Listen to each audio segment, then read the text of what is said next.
Welcome to 30-Minute Rivals. Shout out to everybody from the House Divided. Yes, this is a Buckeye video. So if you're a Michigan fan, peace.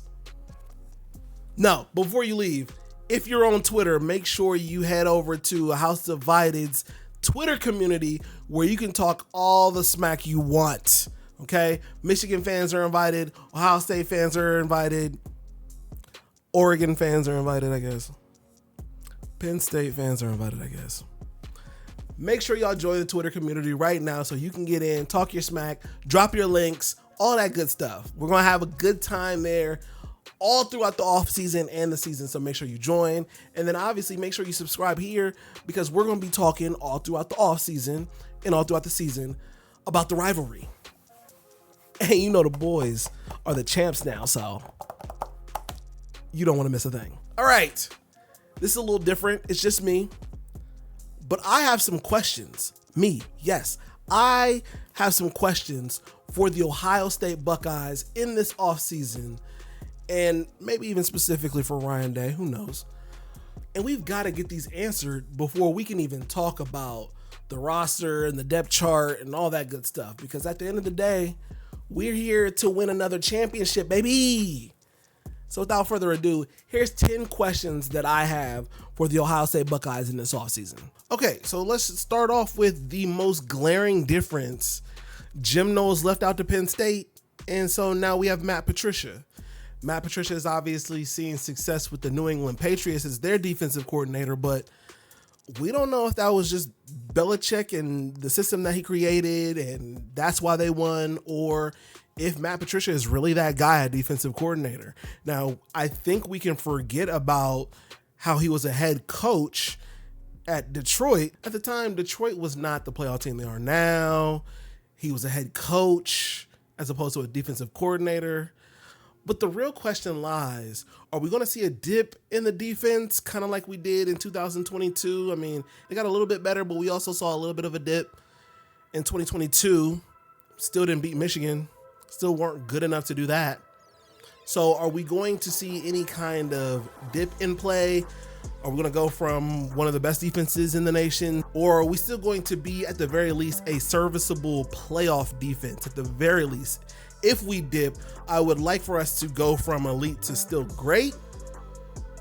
But it's yet to be seen. Is he going to make drastic changes to what Jim Knowles has laid the foundation for? Or is he going to come in and make some slight adjustments and work with the stars that he already has in place on that defense? The Sonny Styles, the Caleb Downs.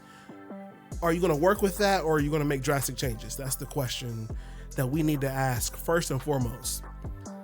From there, let's talk about this defensive line. I mean, it's going to look completely different. There's no Tyleik Williams. There's no JTT.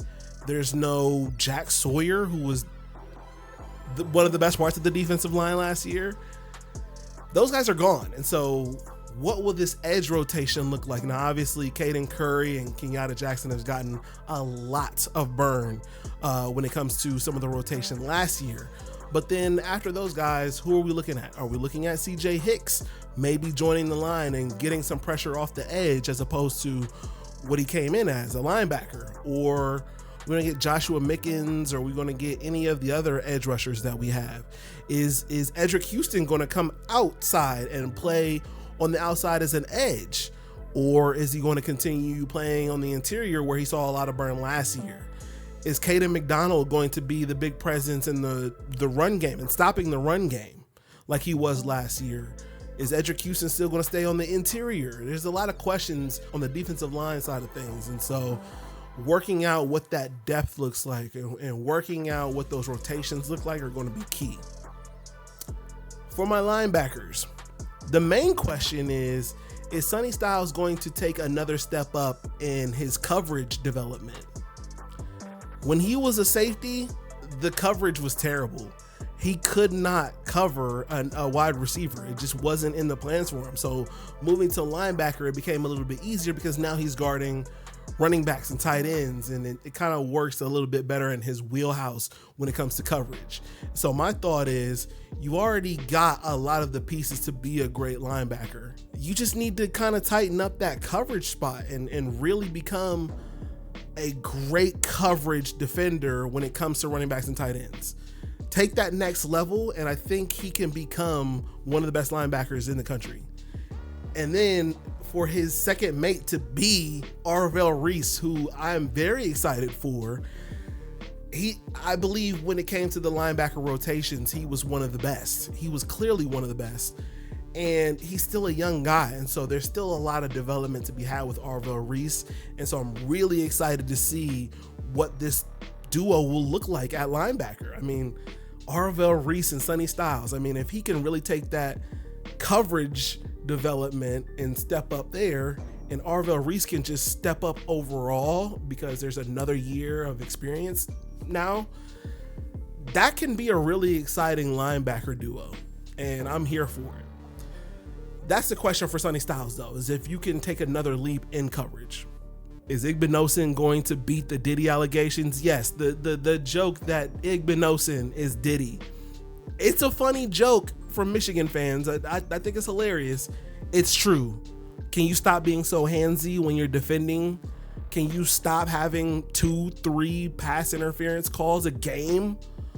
It's got to stop, because I really believe that Igbinosun can potentially become the best defender in our DB room. But right now that's Jermaine Matthews, and the only reason that is because he doesn't have to hold the receiver down when he gets beat. He doesn't get beat very often. Jermaine Matthews is very clearly one of the best man-to-man defenders we have on this team. And so if Igbinosun can just stop being so handsy and actually cover a little bit better, I think he can lay claim to that. And he can definitely move up a couple spots when it comes time for the draft next year. And so in order to do that, you've got to beat the Diddy allegations. You've got to stop doing that, because there were times where you looked like a solid cornerback. The Penn State game, when you had that great interception. Be that. Stop being this handsy motherfucker. Like, you've got to stop with that. And especially the way that the rotations are going to work. I mean, there's a lot of young guys at cornerback right now. Jermaine Matthews is young in his own right. But then you've got Aaron Scott, Bryce West, Devin Sanchez coming in this year. Like, you need to stop before one of these hungry boys come in and take your spot. I don't think that's going to happen, to be honest with you, but I really need to see you stop being so handsy. Beat the Diddy allegations, please, for the love of God. Safety is a position that I feel like we're very solid at, for the simple fact that the best player on this defense, hands down, is Caleb Downs. And so you got to feel great about that. But he needs a number 2 option. And I mean, Lathan Ransom was a dog, and at times it was 1A, 1B. And I don't know if we're going to get that this year, because whoever's going to come in to be that running mate to Caleb Downs is probably going to be a little bit younger and in need of a little bit of development this year to really become that next year, hopefully. But we've got guys like Malik Hartford, Jalen McClain, Fahim Delane coming in as a freshman. Who's going to be that person to step up and really take that position seriously and ultimately take that next level in development for themselves and be that running mate until Caleb Downs leaves? I mean, you can really make a name for yourself as a safety when you're out there with a guy who is great run game support, great coverage support, open field tackling ace, punt return. Like, there's nothing Caleb Downs can't do. So when you have a guy like that by your side, first of all, he's a great person to learn from. And then on top of that, I just believe playing with a guy like that is just going to up your level of standard. So I'm excited to see who they're going to have playing alongside Caleb Downs, because whoever it is ready to be another level higher in their development and hopefully be that guy next year. Okay, so that's the defense. I mean, that was pretty much every position, and we've got pretty much questions for all of them. And I think the defense is solid. I think we're going to see really solid play out of them this year, and I don't know if we'll take a step back, like I mentioned with the Matt Patricia question, but I think we've got some pieces that are really going to come out there and want to prove themselves. And I think we've got a lot of depth in key places. Linebacker is a place that we could potentially have good depth. Cornerback is a place that we have depth. Safety is a place that we have depth. And so really, I think we can take the step forward if need be. It really just kind of depends on what we look like from multiple different facets and if guys are ready to take that next level seriously.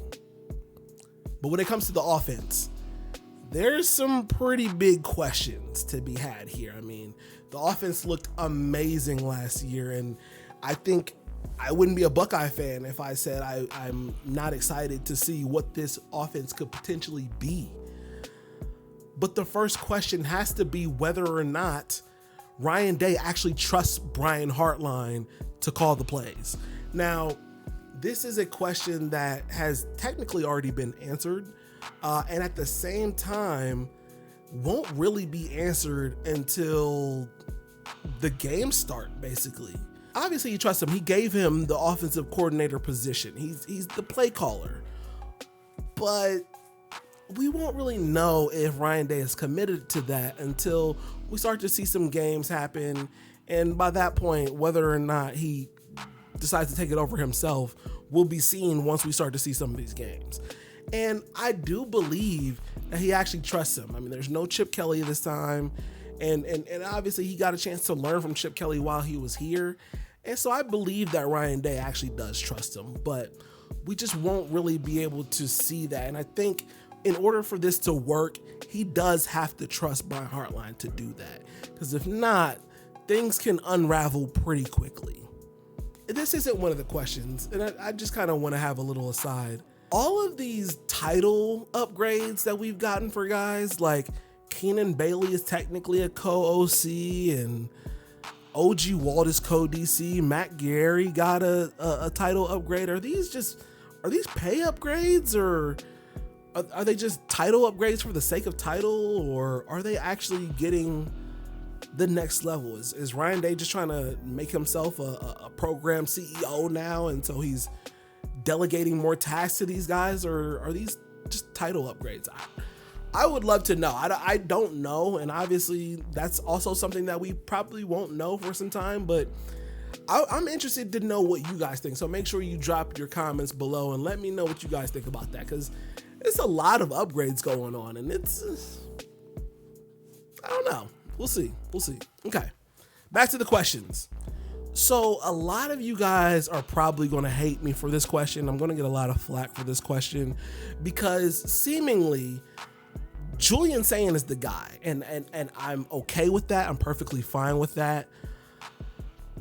The question is, would the athletic upside be worth really giving Lincoln Kienholz, or even Tavian St. Clair for that matter, a shot? For the simple fact that I am interested in making sure that we keep this thing open and honest, right? Julian Sayin seems to be the guy. He got a lot of the reps that Devin Brown didn't get last year.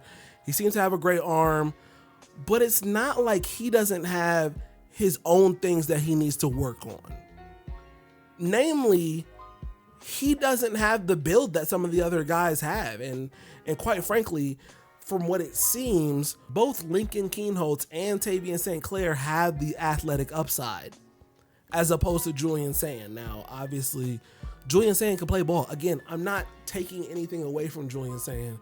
I would just hope that we are taking this thing, like I said, openly and seriously. Like we're really giving this thing a full analysis. We're not playing any bias.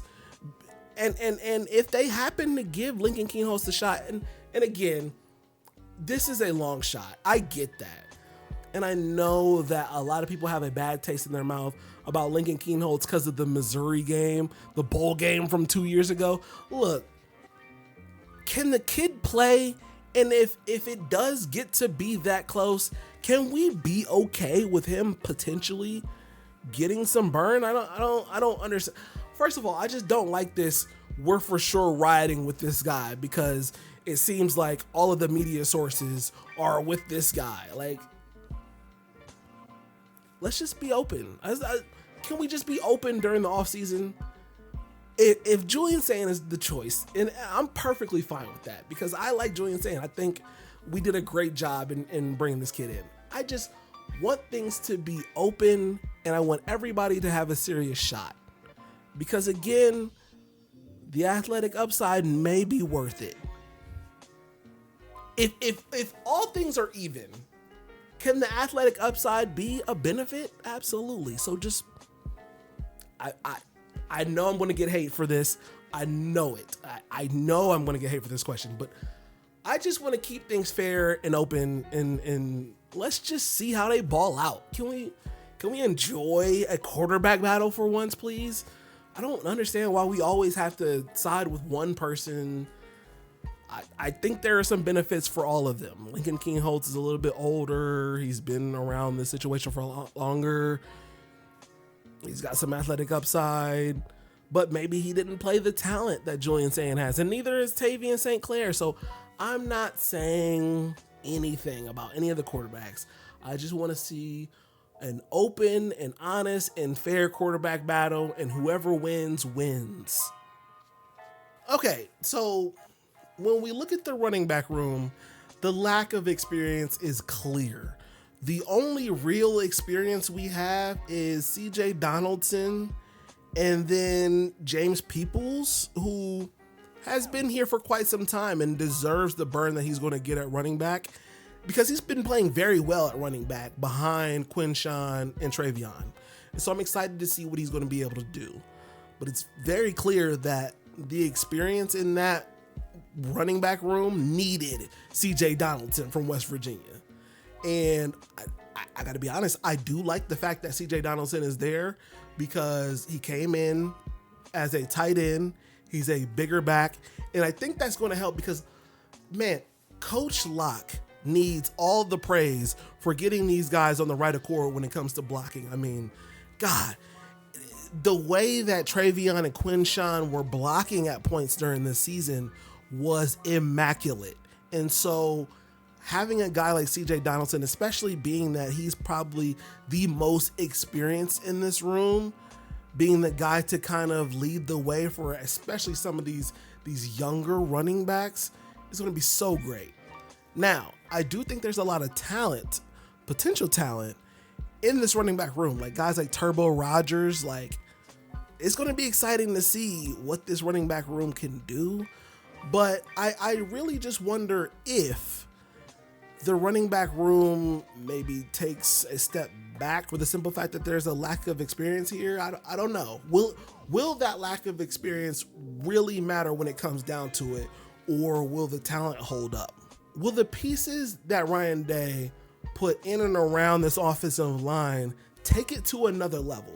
This has got to be the main point of contention here, for the simple fact that the line's got to block for an inexperienced quarterback and an inexperienced running back, or at least a running back who is not used to what we do here at Ohio State and CJ Donaldson. So they're going to have to block for guys who are fairly inexperienced. And so the pickup from Rice, I think we all saw the clip of him getting hype at halftime or wherever that was. That kid looks like he's ready to knock somebody's fucking head off. Love to see it. And I think some of the other pieces that they got, and then obviously developing guys like Luke Montgomery at the end of the season and getting him some very primo experience at one of the biggest points of pressure for an offensive lineman is key. So yes, I'm glad that not only in the offensive line we've got some guys coming from the transfer portal, some guys developing, and then not only do we have Tyler Bowen coming in to be the offensive line coach now, and he's doing some things on recruiting for the next couple years that seem to be doing very well. I mean, I don't have names yet. He seems to be on the recruiting trail heavy. But then he's also gotten a couple of other offensive line coaches as analysts and guys who can really get in there and fine tune the offensive line. And so I just need to make sure that this offensive line is ready for whatever comes at it, because Big Ten defensive linemen are not to be fucked with. Now, we don't have Abdul Carter. We don't have Mason Graham. but it's still the Big Ten. They're everywhere. And so we need to make sure that, especially for these inexperienced quarterbacks and these inexperienced running backs, that the pressure, the literal pressure coming from the defensive line is at bay, and that we've got some guys that are really going to take this offensive line to the next level, because we're going to need it. We're going to fucking need it. Is there another Jeremiah Smith in this wide receiver core? And I'm going to be honest with you. Carnell Tate, amazing. Brandon Ennis, amazing. And we know that the core of Jeremiah Smith, Carnell Tate, Brandon Ennis are going to put up numbers for the ages, right? Dependent on what the quarterback situation is. I can't see the future. As long as the quarterback situation is what it needs to be, this wide receiver core looks amazing. Just the three of them. Is Mylan Graham going to be that guy? Let's just be honest. I've heard a lot of talk about Mylan Graham potentially being yet another similar to Jeremiah Smith, and I'm just wondering if that's all hype. Or do we have any other wide receivers that could potentially step up and make some plays? I mean, again, we've already got Brandon Ennis, Carnell Tate. We've already got Jeremiah Smith. We've already got Max Clare. We've already got Jelani Thurman. Maybe Turbo Rogers. Maybe some guys that, running backs coming out of the backfield catching. We've got some pretty good receiving talent. I'm just wondering what else we got. That's all. Carnell Tate, this is his third year. And so after him, are we then leaning on Chris Henry Jr.? Or are we going to the Mylan Grahams? Are we going to the Bryson Rogers? Like, what are we doing after that? Like, who is Brandon Ennis, right? Who's the next Brandon Ennis? Who's the next Jeremiah Smith, hopefully? So that's kind of where I'm at right now. And that doesn't cover everybody. Again, I kind of talked about Max Clare joining, again, one of the best tight ends. Jelani Thurman is still, he needs a little bit of development, but he can be a great guy at his position. Hopefully he develops in both blocking and receiving. But again, that doesn't cover everybody. And so you'll have to kind of stay tuned. We'll see if I work with Garrison or maybe even Chris Drew on what this roster will look like. But these are the 10 questions that I have for us going into this offseason. Again, make sure you hit the subscribe button if you haven't already to see what we think about what's going to happen in this offseason for both the national champions and then Michigan. Because again, all things considered, I believe that Michigan will take a step forward. They won't be a 5-loss team. Maybe they'll be a 2-loss team this year, but I think they will do better. And so they will continue to maybe see greener pastures, and maybe Sherrone Moore will start to see some success, get a little confident, but hopefully we're doing the same. So we've got questions. Like I said, make sure you subscribe. Make sure you stay in tune with us, because we'll be talking all season long about all the changes that are coming, so you don't want to miss a thing. And again, make sure if you're on Twitter, you check out the House Divided Twitter community. Come talk your smack. Come drop your links. Whatever you want to talk. I mean, it's college football, baby. We got months before anything happens in college football. I know Michigan's got their spring game coming up. Whatever the fuck we're doing for spring is coming up. So we got a lot of shit talk to do. Join the Twitter community, get in there, and let's do some shit talking. Peace.